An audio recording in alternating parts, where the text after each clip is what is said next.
be the biggest deer of my life.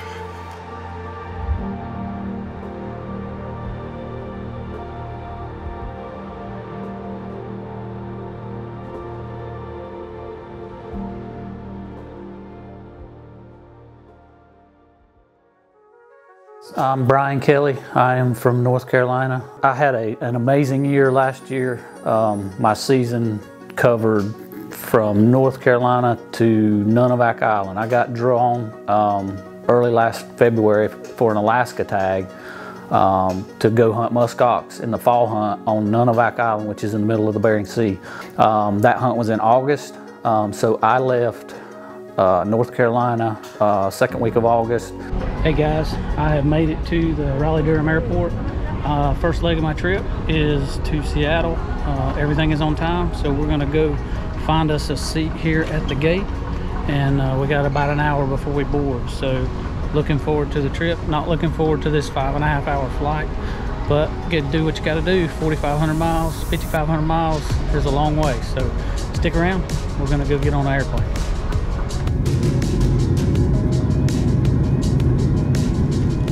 Hey guys, we're headed out to Nunivak today. It's about 5:15 Monday morning. It's about an hour flight from Fairbanks, where I'm at now. About an hour flight to Anchorage. Then another another hour or two flight to Bethel, and then we fly on a prop plane over to the island. So stick around. We've got an interesting day, another day of travel. Several hundred miles to go. But I'm excited, I'm pumped, stoked. Muskox, Nunivak Island, here we come.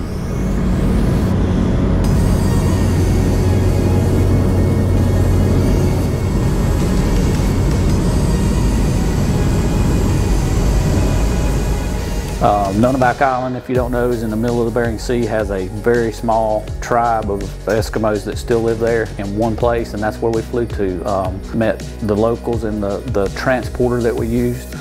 His name's Ed. We landed on like a Saturday, I believe, or Sunday. Went to hunt within 2 hours. We were on the ground. That island is pure tundra. It's pure tundra, nothing else except for the beaches, which are sand dunes. So we spent the first day 8 hours glassing and did not even see a muskox. We ended up seeing a muskox the next morning. He came to our cabin that we were staying in. We had to go and plan to tent hunt for up to 5 days at a time, and we did not have to do that. We stayed in the cabin the first night. He knocked on the door and said, someone has spotted a muskox on a hill, let's go. So he put us in a boat and took us to a beach and said, go find him.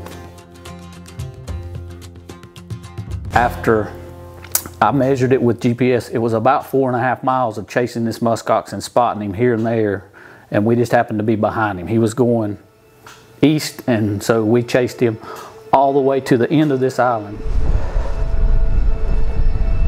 Oh, he's moving. All right, you on him? If he won't move, I'm gonna shoot him. You ready?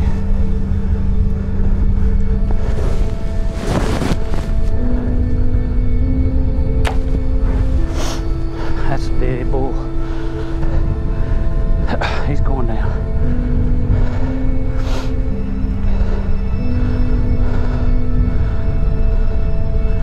Run to the beach there, donkey.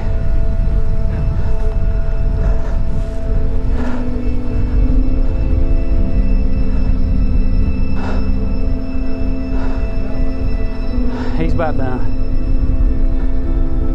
Come on, big boy, lay down.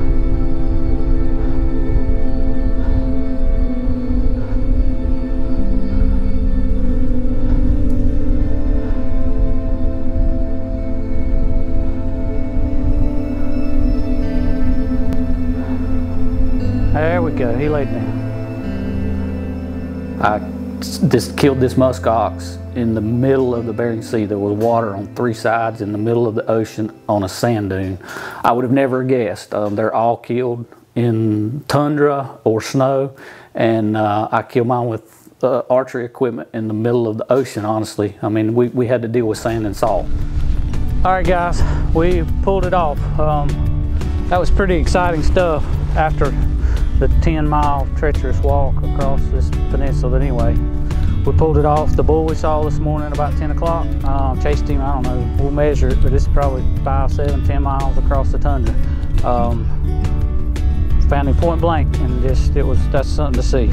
Unbelievable scenery, unbelievable thing to watch. So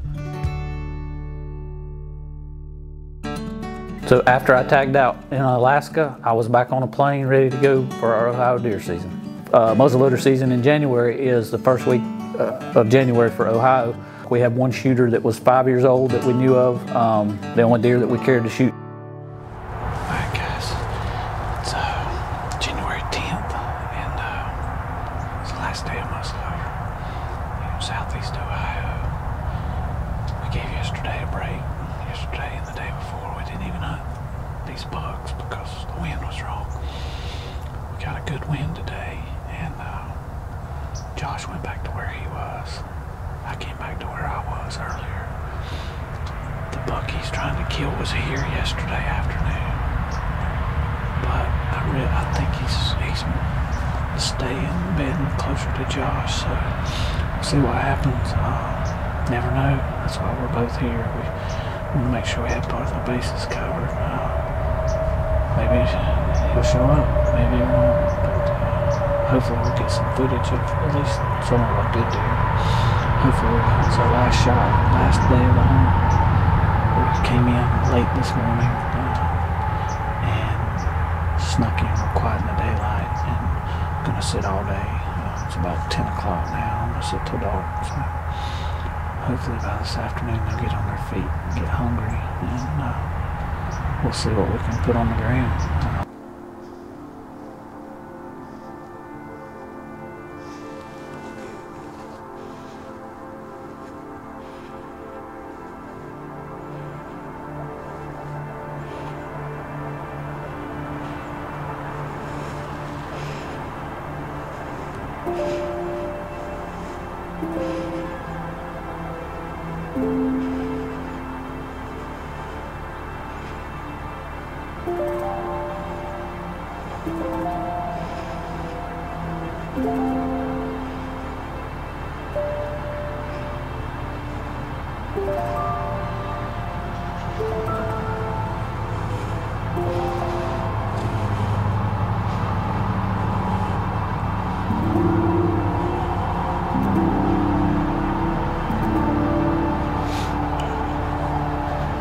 Standing right behind that tree. There he goes.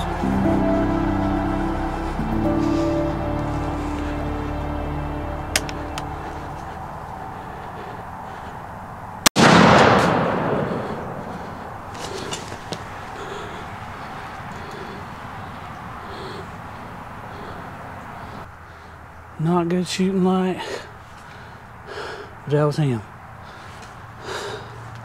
Not sure if you can see me or not, but I smoked him, I hope. I smoke cleared, he was gone, so we're gonna get out of here, go see if I can find any blood, and we'll be back with some lights shortly. All right, guys, we're back. It's January 11th. Muzzleloader season was over yesterday, and I shot my deer right at dark, and we didn't find him. When the smoke cleared, I wasn't sure which way he went, so we went back and looked at the footage and figured out a direction, and we think we know where he went. He looked like he was hurt. Hopefully he's down. So we're back the next morning. We're gonna go see if we can find him. Hopefully 15 minutes or so, it'll be a short walk, we'll have him. So go with us, we're gonna go see if we can get you something to show you.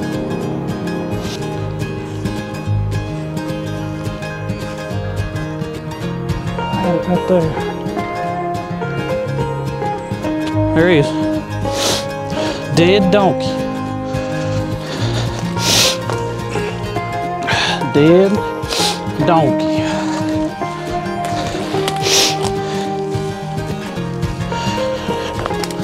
Yep, that's a toad.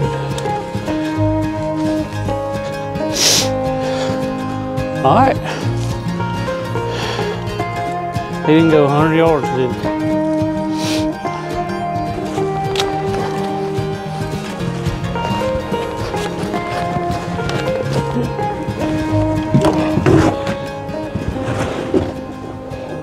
tickled to death. He's one of our 5, possibly 6-year-old bucks, probably 140 if I was guessing, maybe mid 140s, but I'm tickled to death. Late muzzleloader's tough. We're learning quickly in Ohio that it's tough. You got to have your ducks in a row. You got to have some food, and we did that. We pulled it off and got lucky, just to be honest. The last day of the hunt, people say it all the time. I've never got to experience it, but I killed one on the last 15 minutes of the hunt finally. So thanks for watching the Buck Ventures and the Woodsman. Thanks for the platform. Thank you, Jeff Danker, for the opportunity. Walk by faith and shoot by sight. That's what we go by. That's what we did.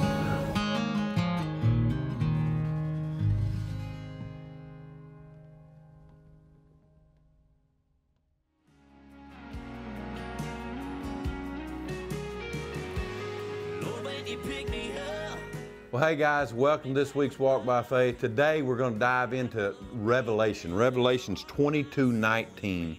And it says this, and if anyone takes away from the words of the book of this prophecy, God will take away his part from the tree of life and from the holy city, which are written in this book.